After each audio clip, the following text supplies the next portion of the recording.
Hello and welcome back to Big Discussions. My name is Dr. Anwar Youssef Dunbar. I am the owner of this channel and I am the creator of the Big Words blog site. All the information for my blog and for my social media are in the banner for this channel. Please like, share, and subscribe. Well, as you can see, this time I have a guest. This video right here is, I guess you could say it's kind of history, as it's the first of its kind on my channel. I shared the screen with my brother before, literally with both of us standing there together, but I've never done it like this side by side, like you see on CNN or Fox News. While I have my usual topic areas, I consider my channel an everything channel, so I could pretty much go into multiple places. And um, while I occasionally talk about some relationship stuff, uh, uh, I do walk a little softly there and a little carefully there because I'm not an expert. And at the end of my last video about growing up with my father in the home, actually the second to last video, I did allude to the fact that I was close to starting a partnership and a collaboration with someone who's pretty well versed in the relationship and dating spaces. And that person is the gentleman you see right here on screen with me, David Lorenzo Glover, also known as the controversial counselor. Hey, how you doing, Anwar? All right, all right, all right. David, welcome to my channel, Big Discussions 76.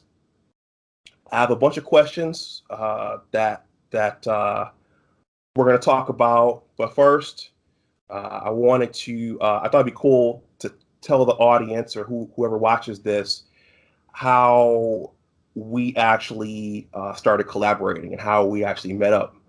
Okay. Um, and so I'll start it off. If you want to chime in, you could chime in. Basically, my whole purpose for starting this channel is that I'm actually writing a book myself, and I'm very interested in success and failure.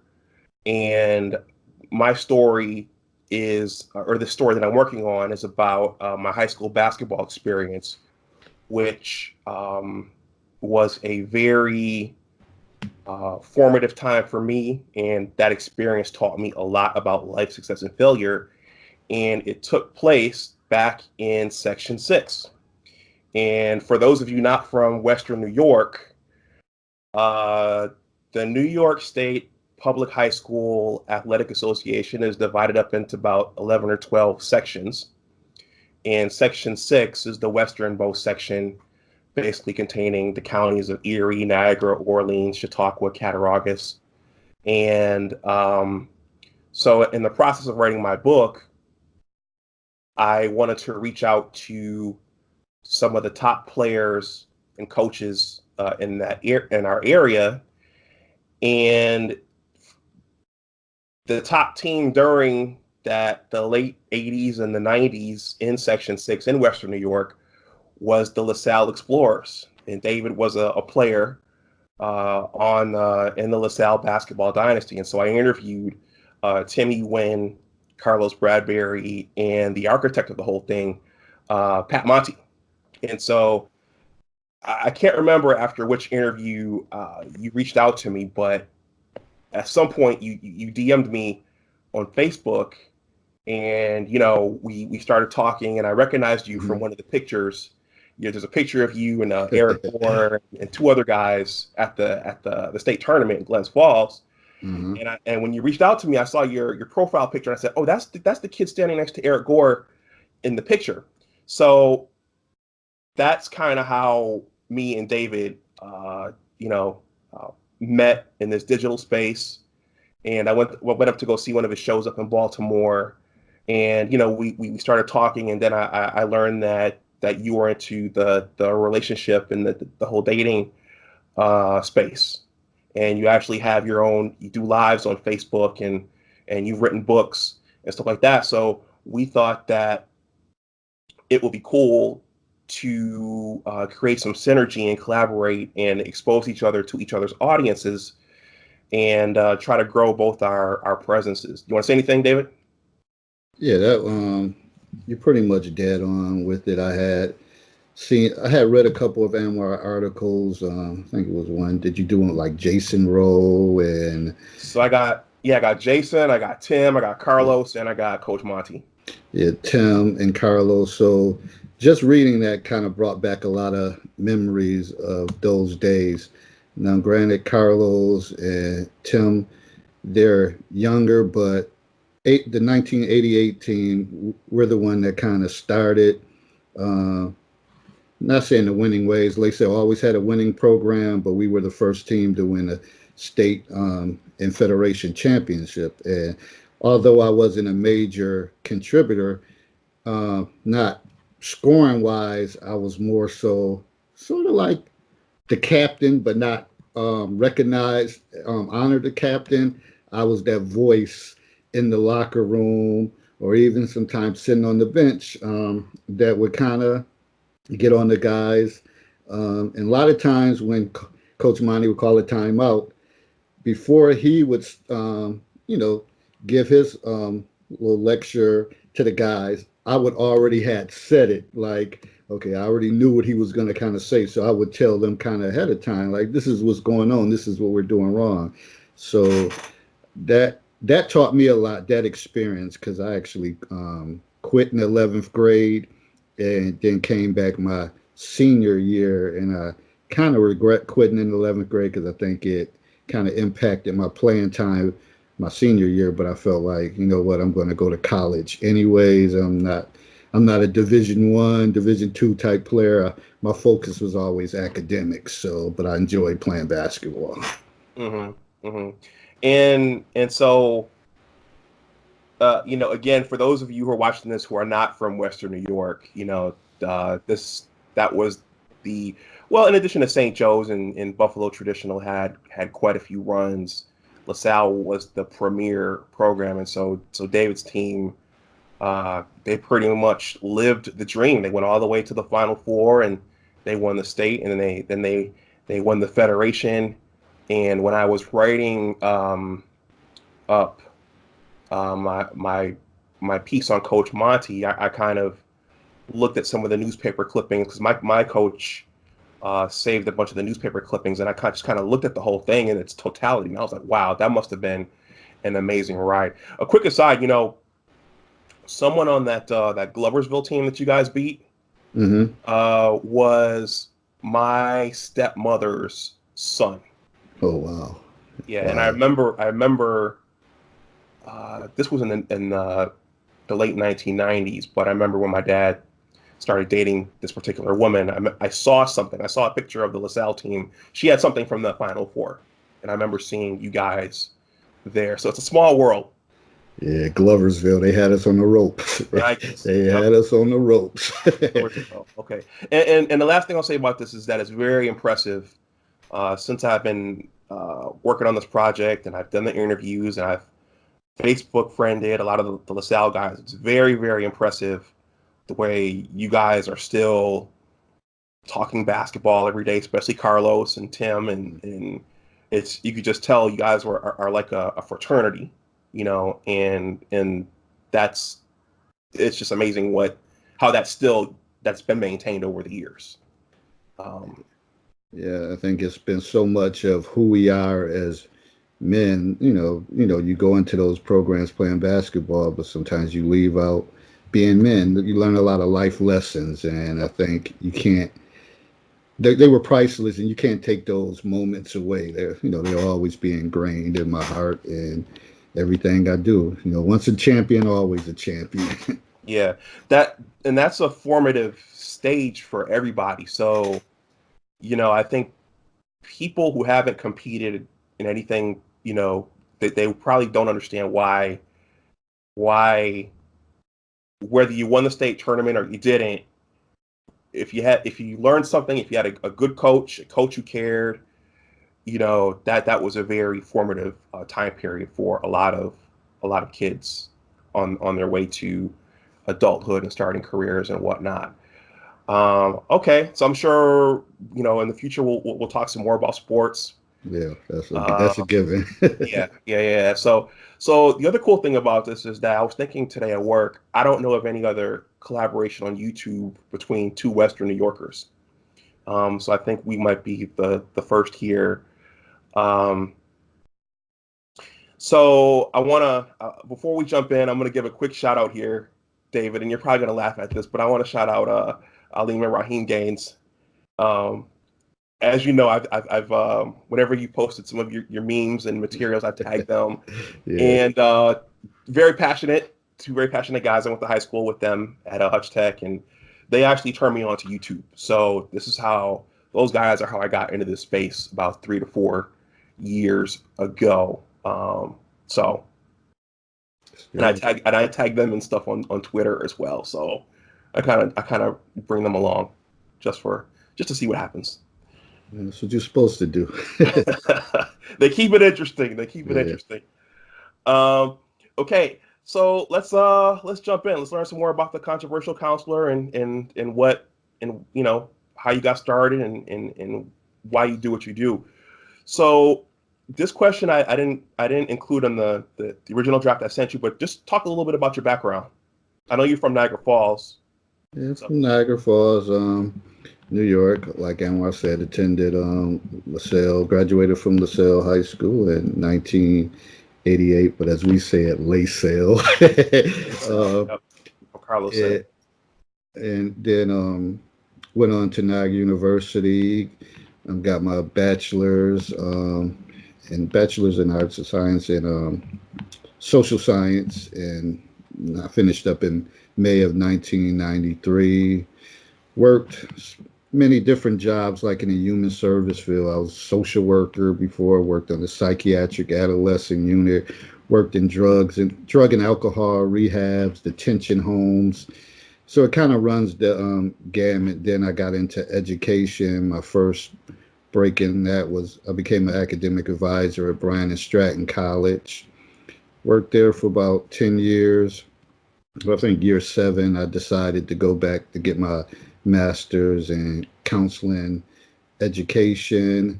Went back to Niagara University because that's what I was familiar with and finished that up. I started in January 2002, finished up in May of 2004. Was still at Bryan and Stratton.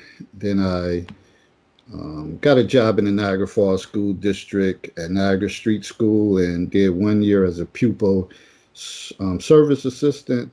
That was a position like lower than the counselor, like a stepping stone into becoming a counselor. But, the pay wasn't where I needed it to be. So my brothers actually had lived in Baltimore and I had got my degree, and my one brother Carlos was like, "Hey man, you if you want to be a counselor, you can come down to Baltimore. Like these kids is bad." That's what he said, and we know we don't really try to use that word, but you know how that is. So I end up putting them like during teacher recruitment day, put them on my list, and they interviewed me, and then they kind of seek me throughout the recruitment day for 2 days, and they were sending emails and saying, "Come down, visit." And it was more of a personal thing, like, "Okay, come down. You can make a weekend of yourself, visit your family, come have a couple interviews, and go from there." So I finally said, "Man, I might have to get ready to leave Niagara Falls," and it was hard because that's all I knew. hmm But I took a chance, went down one weekend, and actually interviewed with 2 high schools and got hired by both. And then I had to make a decision. So, that was because I'm a sports guy and I like to use a lot of sports analogies and in comparison to sports. So I looked at it, that was my free agent period. So it hmm felt good to be wooed by 2 high schools and have to make a decision, kind of string them along for a few days. But then I end up deciding on one and I end up relocating. But how the cocktail conversations in my book kind of came into play is I taught a critical thinking class at Bryan and Stratton. Um, Maybe I think a year before I was getting ready to leave, I had left I had went to Niagara Street School. The dean at the time was like, Mr. David, do you want to teach a critical thinking class? I think you'll be good. And I'm like, me, a teacher, I'm too quiet. And she's like, no, you'll be fine. Trust me. And so one of my friends already a couple of them that I work with, coworkers had did that class. So they kind of gave me the materials, but I kind of utilized some of my counseling materials with that and gave it a little different edge. And I wanted to become more of a facilitator and kind of let the students dictate the conversation with me just facilitating and kind of mediating, kind of stirring the pot in the class and getting them going, getting them thinking outside the box. And I did that, and it was amazing. I mean, like the retention rate I had like was amazing. That if I had 30 kids that started my class, 28 would finish, and they enjoyed it. The attendance was always on point. The discussions was always live. So I had enjoyed that, and a lot of the students, they were some of them were older than me, and they would come up and thank me for being a part of that class because it kind of helped them. They said typically classes you're listening to the teacher, but this class they had a chance to kind of give their perspectives, their feedback, and kind of go back and forth with other peers. So they kind of liked that um, the way it was set up. And once I went to Baltimore, I kind of missed that. And me and one of my buddies had decided to have like a critical thinkers social group at the high school. I was at Mm-hmm. Newtown High School. We did that. Another tremendous turnout. We had like the um, president of the student council, the valedictorian, salutatorian, and they all were a part of this club. So it would be interesting when like teachers would stop in there. It's like, what the hell? Where's all these kids doing in here? Like, what do y'all got going on in here? Of course, we would feed them and stuff like that, but it was more to that because they were learning and we were kind of putting situations out there for them to think as they get ready to go on to college and different things. So we talked about dating and just different problem solving situations that they appreciated. But then one of my buddies, he ended up leaving. Shout out to Kevin Johnson. He was a science teacher. He ended up leaving the school, going somewhere else. So Mm-hmm. it kind of died down or stopped. So I still had that burning desire for this critical thinking type of approach. So one day I just posted a scenario on Facebook, and the response was kind of overwhelming because I was never a Facebook type of person. The only reason I got on Facebook was to promote the reunion game between Niagara Falls High School and LaSalle. Mm-hmm. And I would kind of stir that up. And because I always used to say to my brothers, I kind of had like Charles Barkley thought process of like, that's stupid social media. Who wants to stroll down, look at pictures? Y'all waste y'all time doing this and that. And my brother would be like, yeah, there's more to it.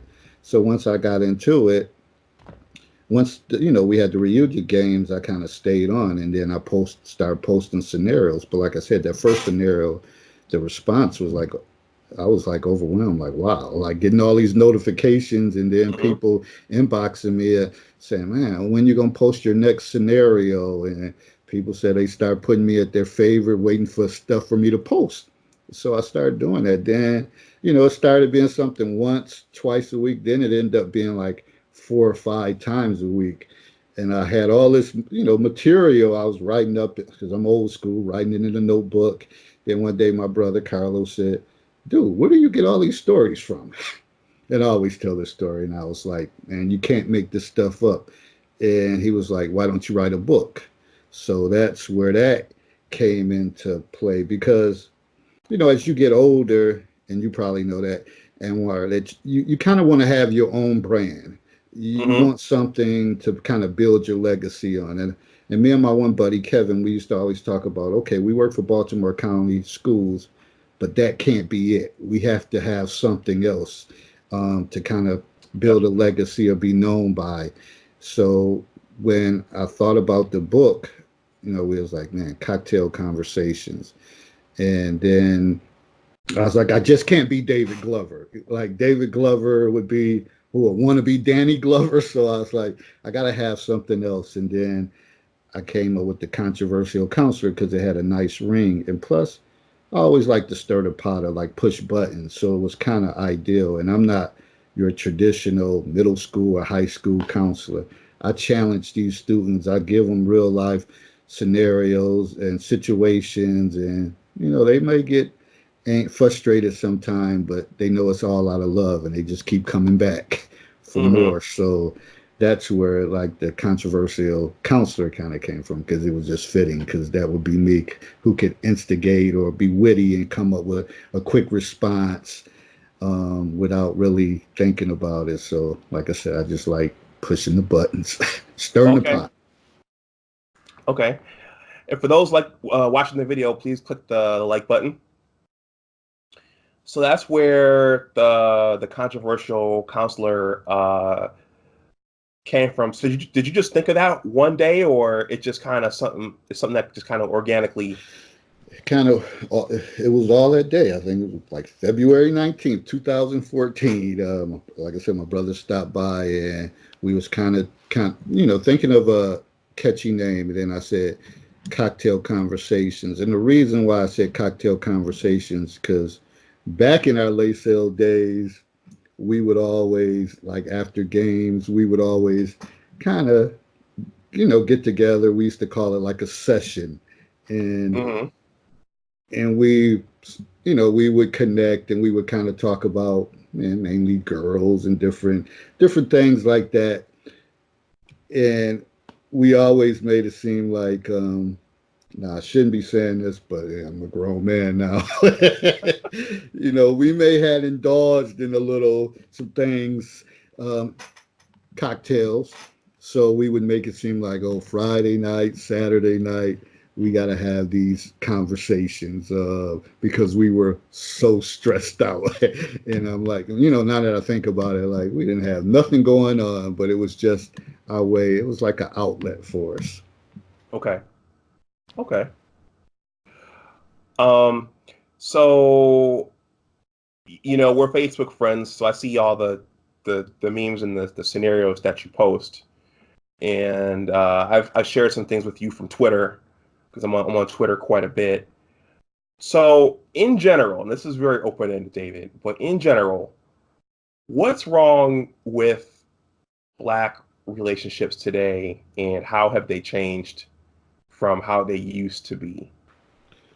Well, one of the things I will say, and a lot of times people will disagree. I just think, well, one of the things is with women becoming more progressive and more independent, a lot of them use that to their abilities that they're not, that they're independent, they don't need a man, and they can handle their own.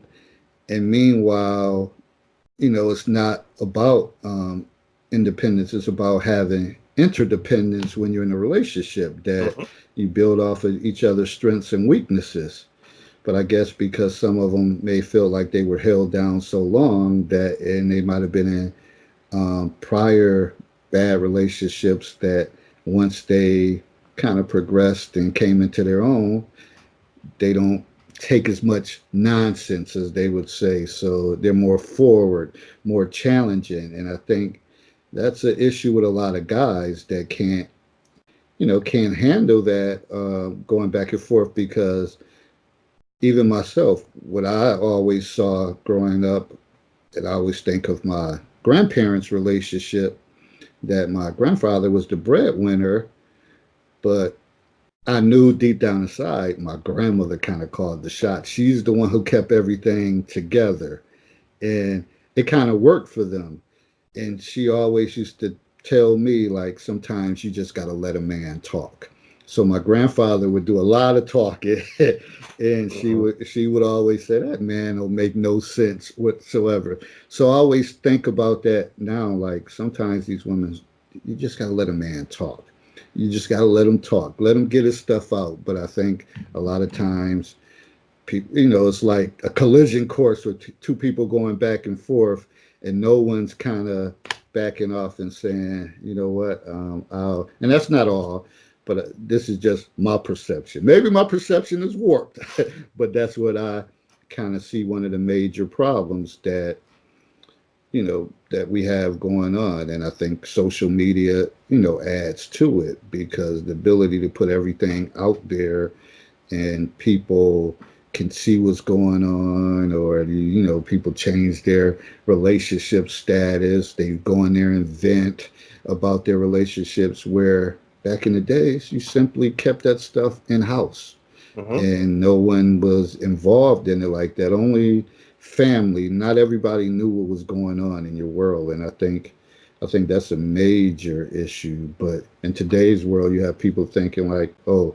you must have something to hide if you can't put your information out there." It's not about that. It's about how you grew up seeing things, and you typically will say, "Hey, it worked for them. They was together 40, 50, 60 years. So why not follow suit?" But people, want to be innovative and try something new, and I don't know if it's necessarily working. Yeah.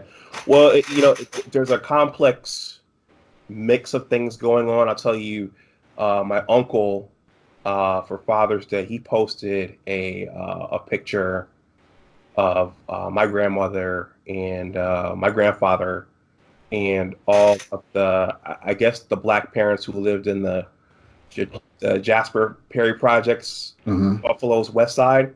Mm-hmm. And I was looking at that picture and I was just thinking, that was such a different time. I mean, they were in this little inbred community. I mean, not an inbred community, but they all lived in that little neighborhood. So all the parents knew each other. All the parents were together, at least for a little while, and all the kids like grew up together. And I thought to my childhood where, shoot, my parents split, and the families were all a little smaller. There was just two of us, me and my brother, and it was just different. There was no internet, no Facebook, no Instagram, no nothing, and no one was really worried about who was making more money, because the man worked for the Mm-hmm. most part and he provided and he brought the check home. And so it's a very different world. Societal norms are different. Divorce is looked at differently. But yeah, I agree. Yeah, that's and the thing is, and sometimes I look at everything and I don't know if it's going to get better, and because I think each year it's something more added to it that kind of drives a wedge between relationships. Yeah. So here we have it. Well, that was going to be my next question. And there's actually a gentleman on YouTube who actually, his name is Alan Roger Kirk, and he stated that basically we're not going back to the way things used to be. which which well, that's kind of bleak in a way, but it's real. Um, so something drastic would have to happen for us to go back to the way things were 40 to 50 years ago. So Yeah, and I don't know if I would expect it to. I just think sometimes you still got to use variations of something that worked before, and kind of just like with everything evolves. Even if we go back to sports, in sports they have complex schemes and different things, but it still was a basic foundation that some things were started from, and that's where you have to look at the basic foundation before you start trying to be too innovative. So when you say and people always say, "Oh, David, what makes you the relationship expert?" I always tell them, I'm no relationship expert. I just find these topics, they're appealing, and I understand that we have to have platforms to kind of discuss these things. And I know that a lot of people, they use the means of texting or on Facebook, and real life conversation sometimes is a lost art. So in my mind, when I came to this, I always thought like, this book could be a tool to kind of get people together. And I've had several events that, like wine tasting events that I read scenarios and we kind of went over them, and it was a huge success, and a lot of people they enjoyed it. So I always, was looking for more. Always been looking for more opportunities like that, but I kind of trying to do so much sometimes that I think sometimes, like the great Russell Simmons says, sometimes we have to be single-minded, focused, and kind of lock in on something. But for me, I kind of jump at different opportunities or different platforms just to kind of keep growing and getting myself out there. Okay. Okay. So once again, everybody, please click the like button. The more likes this video gets, the higher it goes up in YouTube's algorithm and gets more coverage for David and myself. So, David, talk a little bit about the books you've written, because you're also an author. Yeah, so the first book, it started off this cocktail conversations by the controversial counselor. It's a book comprised of 77 scenarios, and they were broken down into like 10 chapters. And I always think these are critical pieces of our, day-to-day situations, like with families, relationships, friendships, issues dealing with loyalty, mistrust, education, health, the workforce, the dating game, child drama. So all of these different things, I think, they comprise of the book, and I came up with scenarios.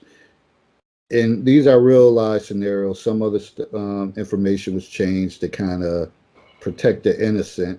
Mm-hmm. But the way the book is set up is I have a scenario, then I had participants that chimed in from social media, gave their feedback.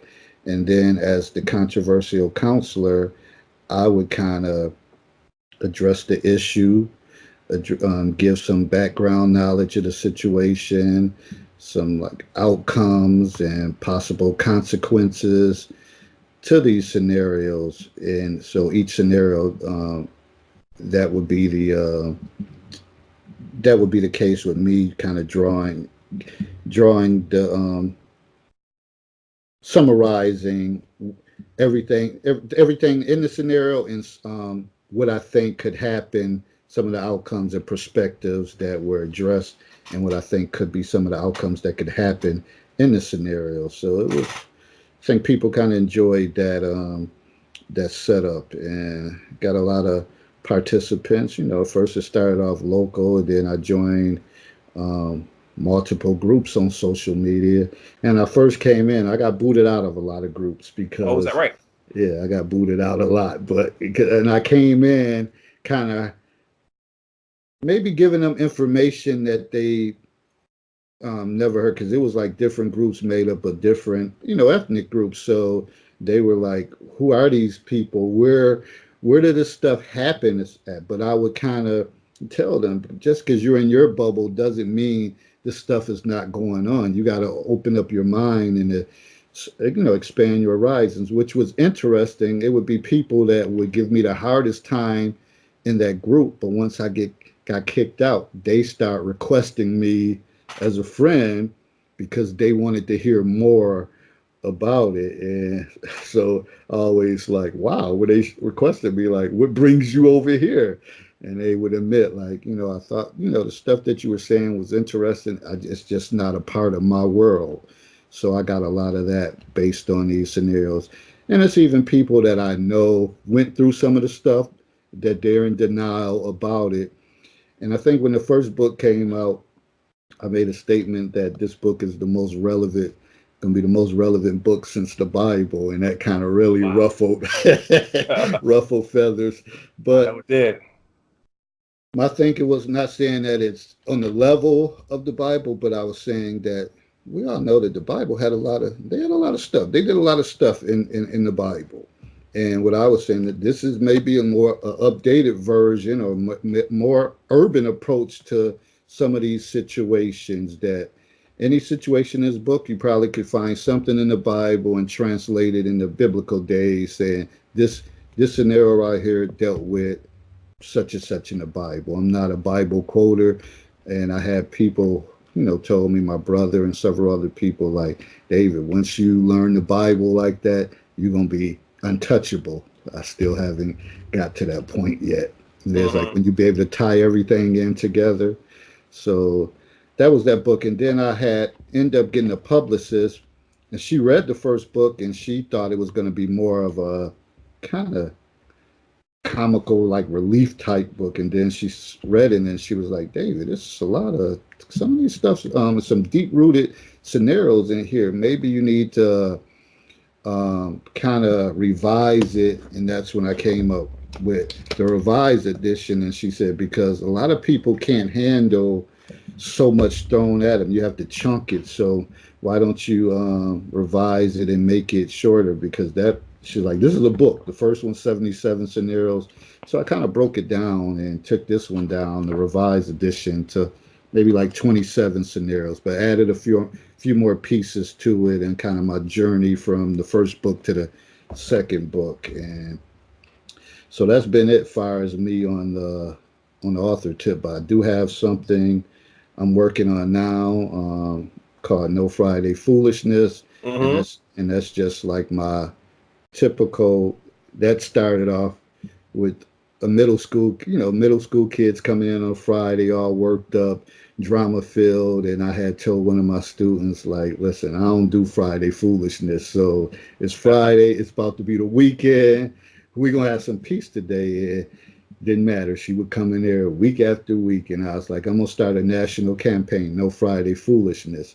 So then every Friday I come with like a quote or a saying, something that's on my mind. It could be something I could be getting dressed watching Good Morning America, and they could say something, and I'll turn that into no Friday foolishness. So now that's gonna become a book. But the book that I'm really waiting for is Middle School Madness, and that's just gonna be a Okay. book that's probably gonna scare the hell out of elementary parents as they prepare their kids to go to middle school. But I think they need to know the real, that not so much that I really want to scare them away, but I think because working in the middle school, oftentimes we focus on academics, and this is a tricky part of your life, those middle school ages, and Yeah. it's a lot of social stuff that needs to be addressed. Yep. So I look at it as, if I can get some of these scenarios and situations out, and parents, elementary parents, look into it, maybe they can go over this stuff with their kids before they get to middle school, and they can say, you know what? Because of middle school madness, I knew this stuff was going to happen. I was prepared for it. And because, again, like I said, often we focus on academics, but social has to be a big part of it. To me, I think it should be 50-50, but that's not Well, the way the world's set up. that's kind of when kids socially start separating out from each other. I mean, Hmm. depending upon how sheltered and wholesome your home is, you might not know what certain words mean, and the other kids start talking about stuff, and the other kids are starting to do stuff, and you're right. That starts a whole new set of dynamics, and sometimes it distracts kids from their academics. Yeah. And it's kind of make or break. Like, so you can have, and it's amazing how many conversations I have with parents, and they'll say, "Oh, that's not my child. My child doesn't have a social media account. She doesn't have Instagram." I say, "Yeah, they do. They do. Trust me." And I could think of one instance. I called the student down. She came in all innocent sounding. "Hi, mommy." And I'm like, "Mommy," but in the hallway, everybody is MF for this or that. And she Wow. was like, "You have an Instagram thing?" And she kind of, her eyes got big, and then her older brother happened to be in the office, so he kind of went through, and he was like, "Yeah, ma, she do. In fact, she has 10 different accounts." So her mother was like, so I guess Some of them she would try to block, and then she would open up another one. And I told them, I was like, they're addicted to this. They can't stop. And as much as the drama that happens on here, and we tell them, shut your page down, block people, they still have to be a part of it because they're afraid they're missing something. So, your little angel from elementary, you gotta monitor that stuff. You gotta monitor it because there's some big things that be going down in the middle school level. Yeah. Yep. That's right. Where can people get your books? It's on Amazon, so you could order it online on Amazon or Barnes and Nobles. But I always try to drive customers to me, and because I really don't have the first one in stock. You can still, like I said, get that from Amazon or Barnes and Nobles. But this is the one I kind of self-published myself. So, of course, I'm gonna drive people to come get it from me. That way, they could get the signed copy, and I Mm-hmm. could send it out. And you can inbox me. I also have a web page, www.controversialcounselor.com. Again, I'm on Facebook, have different pages, Controversial Counselor, The Counselor's Corner, LinkedIn. So it's Instagram. So it's several ways that you can reach out to me, but the main one is probably through Facebook. And then inbox me, and I'm quick with the delivery. I'll get it right out in the next day or so. So that's I don't have all the names of the page, memorized Oh, and all that. don't worry But about it, man. Don't worry about it. Don't if worry you about go in there and put David Glover and put controversial counselor, and I'll pop up. it. Okay. Okay. Once again, everybody, please like the video, get the likes up. I have one more question for you, David. As I said, I'm always seeing stuff on Twitter, and a couple weeks ago, I sent you a screenshot. And this woman was going on about how women should have their own wealth and their own money, and if he leaves, and you know, so be prepared for him to leave. So, and when I sent you that, you texted me back basically, something's got to give. What did you mean by that? Did you mean that on this current course we're all on, we're gonna hit a breaking point at some point, or what do you think? I think what I meant by it is saying something has to give that is true. I do think people should. You don't never want to put yourself in a position that you solely rely on someone, but at the same time, you don't want to be to that point that you're not willing to take help or work together as a unit. So I think some people kind of